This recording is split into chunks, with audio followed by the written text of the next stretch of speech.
বরিষ্ঠ আইনজীবী আমাদের দাদা গৌরাঙ্গদা সহ মতিলাল ব্যাপারী সবার কাছ থেকে আমি ক্ষমা চাই। ডক্টর ইউনুস আলী আকন অর্থনীতির উপরে না, আইন বিষয় ডক্টরেট, এবং আরো সবাই।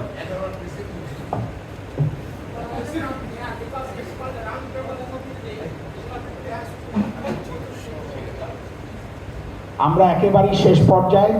মতিলাল দাস সঙ্গে আমি একমত, ইনশাল্লাহ রাউন্ড টেবিল অব্যাহত থাকবে যতক্ষণ বারে সংস্কার না হবে, দেশের তো বটেই।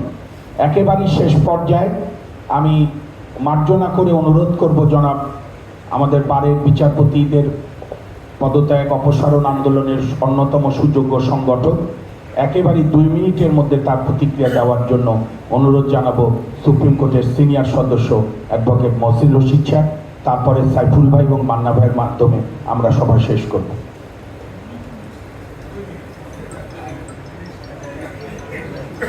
দুই মিনিটে পারি না, করতে পারি, আমরা শর্ট করব।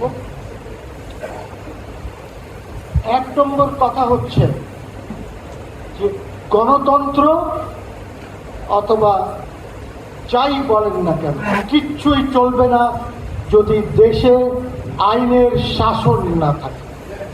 আইনের শাসন হচ্ছে মূল ভিত্তি ফর ডেমোক্রেসি এবং যে কোনো জিনিসের জন্য। নাম্বার 1। নাম্বার 2 যেটা হচ্ছে সেটা হচ্ছে এই আইনের শাসন জন্য আমাদের একটা স্ট্রং জুডিশিয়ারি দরকার। আমাদের জুডিশিয়ারি স্ট্রং না। 23 জনকে আমরা জজ বানিয়েছি, আমার সভাপতির সাথে কেউ কথাও বলে না, আমরা চেনে না ওনাকে। আমরা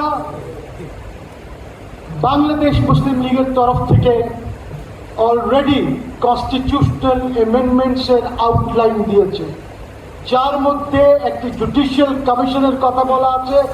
ওর মধ্যে আমাদের রিপ্রেজেন্টেটিভ হিসাবে থাকবে আমাদের সুপ্রিম কোর্টের বারের প্রেসিডেন্ট।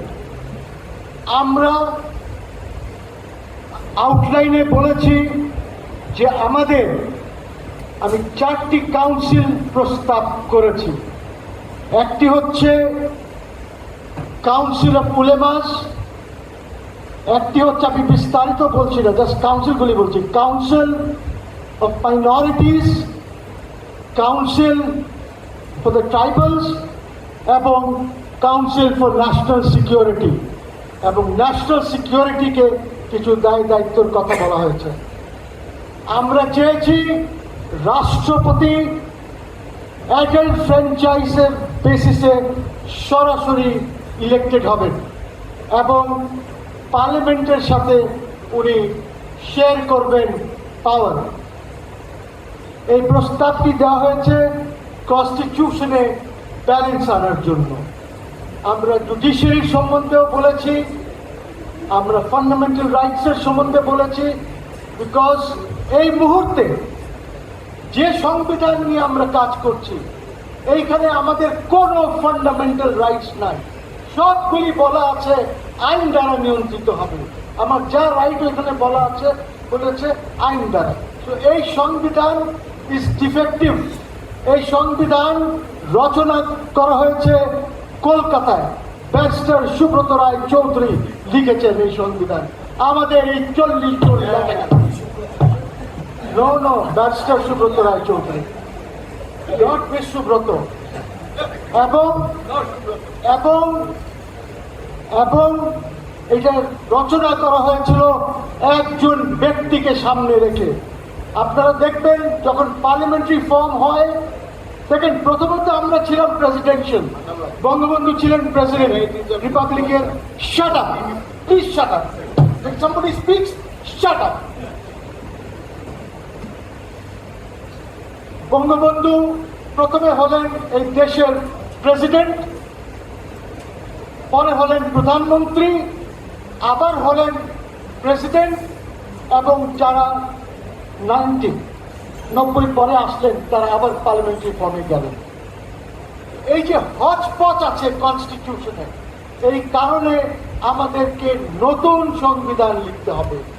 2 নম্বর কথা হচ্ছে এই সরকার, প্রথমত আমি ইউনূস সাহেবকে ধন্যবাদ জানাই যে উনি অ্যাটলিস্ট বাংলাদেশ সেক্রেটারিয়েটে এসেছেন এই 115 দিনের পর, প্রথমবারের মতন এসেছেন। ওনাকে আসা উচিত ছিল প্রথম 2-3 দিনের মধ্যেই, বিকজ এইটাই হলো পাওয়ার বেস আমাদের, এই যে যেটা আছে, আসেন নাই।